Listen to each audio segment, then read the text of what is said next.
आज का हमारा टॉपिक है विनम्रता और प्रखरता, ह्यूमिलिटी एंड इंटेंसिटी। ठीक है, विनम्रता तो आप लोगों ने सुना ही होगा। प्रखरता का थोड़ा सा मैं मीनिंग समझाने की कोशिश करता हूं। प्रखरता मतलब हमारी ऊर्जा से भरा हुआ कार्य, एक्टिवनेस, ठीक है, शार्पनेस, तीव्रता। जब हम पूरे जोश और पूरी ऊर्जा से भरे हुए थे, पूरे तरह से उत्साह से भरे हुए होते हैं, तो हम प्रखर होते हैं।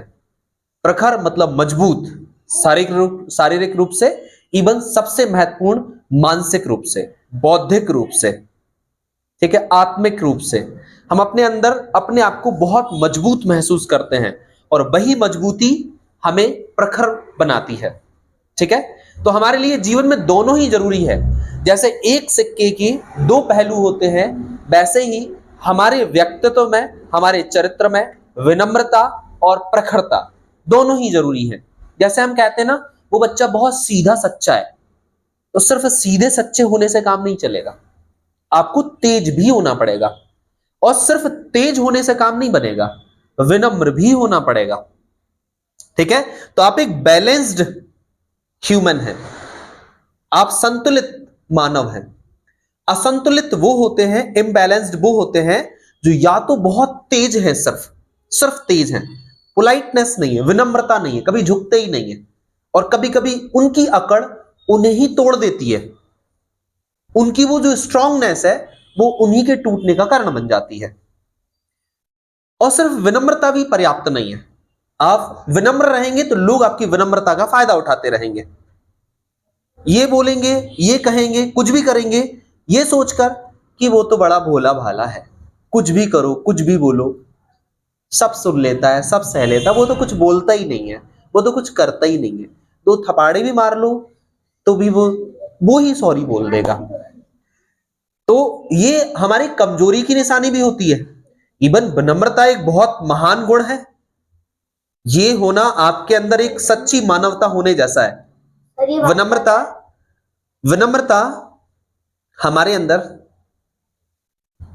होना एक बहुत महत्वपूर्ण गुण है। ठीक है, तो हमें विनम्र होना चाहिए, लेकिन विनम्र होने के साथ हमें प्रखर भी होना चाहिए।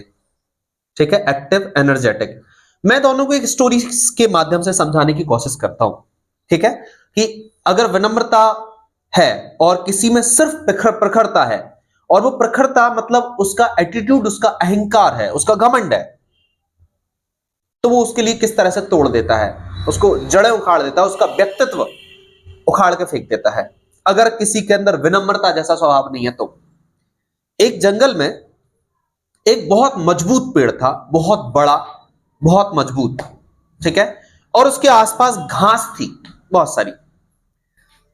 तो जैसा कई बार कहानियों में हम देखते हैं कि, और हमारी संस्कृति प्रकृति में, हर कोई अपने आप से, अपनी प्रजाति से बात करता है। पक्षी पक्षियों से बातें करते हैं, पेड़ पौधों से बातें करते हैं, जानवर जानवर से बातें करते हैं, उनकी अपनी अपनी भाषाएं होती हैं। ठीक है, तो ऐसे ही वो पेड़ जो है घास से बात कर रहा था, और वो पेड़ उस घास को बोल रहा था, देखो मैं कितना मजबूत, कितना बड़ा हूं, मेरी जड़ें कितनी गहरी हैं, मेरा सर आसमान से छूता है, मेरी ऊंचाई कितनी अधिक है, मैं कितना मजबूत हूं, और तुम कितने मुलायम, कितने छोटे, कोई जड़ें ही नहीं है, कोई अस्तित्व ही नहीं है, कोई भी आके उखाड़ के फेंक देता है तुम्हें, कोई वैल्यू ही नहीं है, कोई भी आके कुचल देता है तुम्हें।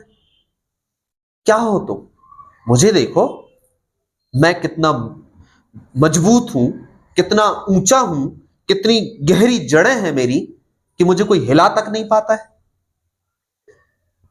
उसने कहा, घास ने इसके प्रति उत्तर में बस इतना ही कहा कि देखो, मेरी विनम्रता और मेरी सरलता मुझे जीना सिखाती है, और यही मेरी पहचान है, इसी में मुझे खुशी मिलती है। मेरी सरलता प्रकृति के साथ मुझे सामंजस्यता सिखाती है, एडजस्ट करना सिखाती है, कि हर समय में, हर परिस्थिति में मैं अपने आप को एडजस्ट कर लेती हूं और खुश रह लेती हूं। ठीक है, तो कई बार ऐसा होता है कि हम किसी को कुछ समझाते हैं तो सामने वाला हमारी बात नहीं समझ पाता है। सिमिलरली, उस घास ने जो पेड़ को बात बताई, क्योंकि वो अपने घमंड में चूर था, उसे अपनी मजबूती पे इतना घमंड था कि वो नहीं समझ पा रहा था, तो उसे बात समझ में नहीं आई। फिर एक दिन क्या हुआ, तूफान आया बहुत जबरदस्त, जैसा कि अक्सर होता है जंगलों में, वनों में बड़े बड़े तूफान आते हैं। तो एक तूफान आया, उस तूफान में सारे छोटे बड़े पेड़ थे उखड़ के फेंकने लगे। वो जो बड़ा पेड़ था, बिकॉज मजबूत था, जड़ें मजबूत थी उसकी, वो झूठ नहीं बोल रहा था, पर उसके अंदर विनम्रता नहीं थी, झुकने की उसको आदत ही नहीं थी, कभी झुका ही नहीं वो किसी के आगे, क्योंकि वो उसके अंदर इतना मजबूती का उसके अंदर अहंकार था, उसे झुकना आता ही नहीं था, व्यक्तित्व में ही नहीं था उसके। उसने जितना लड़ सकता था वो तूफान से लड़ा, अपनी पूरी अकड़, पूरी ताकत, पूरी मजबूती, सारी ऊर्जा, सारी एनर्जी लगा दी उस बड़े पेड़ ने उस तूफान से लड़ने में। लेकिन तूफान तो तूफान था, तूफान ने उसकी सारी अकड़, सारी मजबूती को धराशायी कर दिया, पेड़ को जड़ से उखाड़ दिया, क्योंकि तूफान बहुत मजबूत था।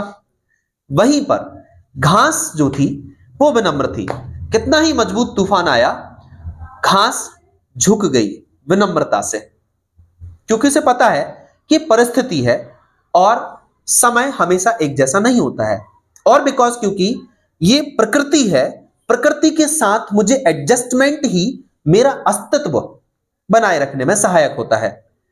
तो प्रकृति के साथ एडजस्टमेंट का मतलब यहां पर उसका यह था कि मुझे विनम्र होके इस तूफान का स्वागत करना चाहिए और उसके आगे झुक जाना ही मेरा व्यक्तित्व है, इस प्रकृति के साथ मेरा एडजस्टमेंट और सामंजस्य है, और यही मेरा स्वभाव भी है। तो घास झुक गई, तूफान निकल गया, जो अकड़ में थे, जो अपनी मजबूती दिखा रहे थे, उस तूफान ने उनको उखाड़ के फेंक दिया, और जो विनम्रता के साथ झुक गए, तूफान उनके ऊपर से निकल गया आराम से। ठीक है, फिर उस घास ने उससे कहा कि देखो, मजबूती अच्छी बात है, लेकिन विनम्रता अगर आज आपके अंदर होती तो आज आप प्रकृति के साथ सामंजस्यता बिठा लेते और आज आपका जीवन नष्ट नहीं होता, आप बच जाते। ठीक है, तो पेड़ के अंदर विनम्रता नहीं थी और परिस्थितियों ने उसको उखाड़ के फेंक दिया। घास के अंदर विनम्रता थी, पोलाइटनेस थी, और उसने प्रकृति के साथ एडजस्टमेंट कर लिया और उसने अपने अस्तित्व को फिर से पुनः बचा के रखा और वो अपने जीवन को खुशी खुशी आगे भी जीती रही। ठीक है, तो ये था विनम्रता की बात, कि विनम्रता हमें जीवन में बहुत सारी परिस्थितियों से बचने में सहायक होती है और हम जीवन के बड़े बड़े तूफान, बड़ी बड़ी मुसीबतों से आराम से बच जाते हैं अगर हम विनम्र होते हैं। अगर हमारे अंदर बड़ों के आगे, प्रकृति के आगे, प्रकृति के नियमों के आगे झुकने का सामर्थ्य और झुकने की सद्भावना है, तो अगर हम प्रकृति के रूल्स रेगुलेशंस, प्रकृति की जो नियम है, इनके आगे हम अपनी अकड़ दिखाते हैं, परिस्थितियों के आगे हम अपने आप को बहुत मजबूत दिखाने की कोशिश करते हैं, तो ये परिस्थितियां हमें कई बार तोड़ देती हैं। तो परिस्थिति में हमें अपनी विनम्रता और प्रखरता दोनों का परीक्षण सफलतापूर्वक देना चाहिए। चलिए आगे मैं एक और बात करूंगा, एक और कहानी के साथ, प्रखरता किस तरीके से सहायक हुई या प्रखरता किस तरीके से हमारे लिए जरूरी है, और उसमें बैलेंस भी जरूरी है। अब एक कहानी और आती है जिसमें एक बहुत बड़ा तीरंदाज था। तीरंदाज मतलब जो धनुर्विद्या में माहिर होते हैं, जो धनुष बाण चलाते हैं उसमें। ठीक है, तो उस धनुर्विद्या, उस तीरंदाज में वो अपने आसपास के इलाके में फेमस था। एक दिन वो ऐसे ही एक महात्मा के पास पहुंच गया। महात्मा के पास अक्सर लोग आया जाया करते थे, उनकी बातें सुनने के लिए, जीवन का उपदेश सुनने के लिए, जीवन की अच्छी बातें सुनने के लिए। ठीक है, तो वैसे ही वो तीरंदाज भी अपने तीर चलाते चलाते महात्मा जी तक भी पहुंच गया, और उसने वहां पर, वो बिकॉज सब आम के पेड़ के नीचे बैठे हुए थे, तो उसने दूर से ही एक आम पर निशाना साधा और आम नीचे गिर गया। फिर उसने पास में आकर उन लोगों को बताया कि देखिए, मैं कितना बड़ा तीरंदाज हूं, मेरी तीरंदाजी सब में प्रसिद्ध है, मुझ जैसा तीरंदाज आसपास कोई भी नहीं है। क्या आप लोगों ने मेरी इस तीरंदाजी कौशल को देखा कि मैं कितना अच्छा तीरंदाज हूं। वो एक्चुअली चाह रहा था कि सब लोग मेरी तारीफ करें, वाहवाही करें। ठीक है, तो वैसे ही उस तीरंदाज को महात्मा ने चैलेंज किया। मतलब महात्माओं का चैलेंज करने का भी अपना एक तरीका होता है। बहुत विनम्रता के साथ उन्होंने उस तीरंदाज से कहा, अच्छी बात है, मैंने देखा कि आप वाकई एक बहुत शानदार तीरंदाज हैं, तो मैं आपका एक परीक्षण करना चाहूंगा, क्या आप परीक्षा के लिए तैयार हैं? उस तीरंदाज ने कहा, बिल्कुल, मुझ जैसा तीरंदाज कोई है ही नहीं। मतलब वो अपने आप में प्रखर था, एक्टिव था, एनर्जेटिक था, कॉन्फिडेंट था, यही उसकी प्रखरता थी। परंतु प्रखरता की भी अपनी एक परीक्षा, एक सीमा होती है। प्रखरता जरूरी है, परंतु उसकी अपनी एक सीमा होती है। तो उन मुनि ऋषि ने कहा कि इसे अपने अभिमान, स्वाभिमान का एक सीमा दिखाना जरूरी है, अदरवाइज ये इसका दुरुपयोग कर सकता है अपने जीवन में, और इसको भी नुकसान उठाना पड़ेगा। तो महात्मा लोग तो लोगों को सुधारने, साम दाम दंड भेद, उन्हें अच्छे तरीके से जीवन में आगे बढ़ने के लिए प्रेरित करते ही हैं। अगर कहीं कोई गलत होता है तो सुधारने की कोशिश करते हैं। तो ऐसे ही महात्मा को लगा कि इसे अपना आईना दिखाने की भी जरूरत है। तो उन्होंने कहा कि चलो मैं आपकी एक परीक्षा लेता हूं, और उस परीक्षा के लिए वो उसे एक दूर खाई थी, और उस खाई से पास से ही नदी गुजर रही थी, तो वहां ले गए। और वहां पर एक पुल भी बना हुआ था, लकड़ी का, पुराने जमाने का लकड़ी का पुल था। उस लकड़ी के पुल पर जब वो ले गए और उन्होंने वहां पर अपना एक कटोरा रख दिया, उन मुनि ऋषि ने, और उस पुल के बीच में जब कटोरा रखा, फिर उससे कहा कि आप इस पुल पर थोड़ा सा वहां पे जाके, तो उन महात्मा ने कटोरा पुल के बीच में रखा, और क्योंकि वो लकड़ी का पुल था तो वो हिल भी रहा था। और जब जो तीरंदाज था वो भी पुल के ऊपर खड़ा हुआ, तो वो भी थोड़ा थोड़ा हिलने लगा, और नीचे खाई थी और नदी बह रही थी, उससे वो अपना संतुलन खोया, और उसने कई सारे तीर चलाए, परंतु उस कटोरे में निशाना नहीं लगा पाया, क्योंकि वो भयभीत भी हो गया। उसका जो कॉन्फिडेंस था वो गड़बड़ हो गया, क्योंकि नीचे खाई और नदी बह रही, तो वो डर भी रहा था, भयभीत हो रहा था कि मैं गिर ना जाऊं। ठीक है, और बिकॉज क्योंकि पुराना पुल था, लकड़ी का पुल था, तो वो भी हवा से, तूफान से हवा चलती है तो उससे थोड़ा बहुत हिलता है, तो उससे वो और कंसंट्रेट नहीं कर पा रहा था। तो उसने कई सारे तीर चलाए, लेकिन वो तीर से उसमें निशाना नहीं लगा पाया। इसमें हमें यह सीखने को मिलता है, फिर उन ऋषि ने उस तीरंदाज को बताया कि देखो, आपका कॉन्फिडेंस, आपकी प्रखरता सराहनीय है, आपका तीरंदाज कौशल भी तारीफ के काबिल है, लेकिन जीवन में सिर्फ प्रखरता आसान परिस्थितियों में, साधारण परिस्थितियों में तो कोई भी दिखा लेता है।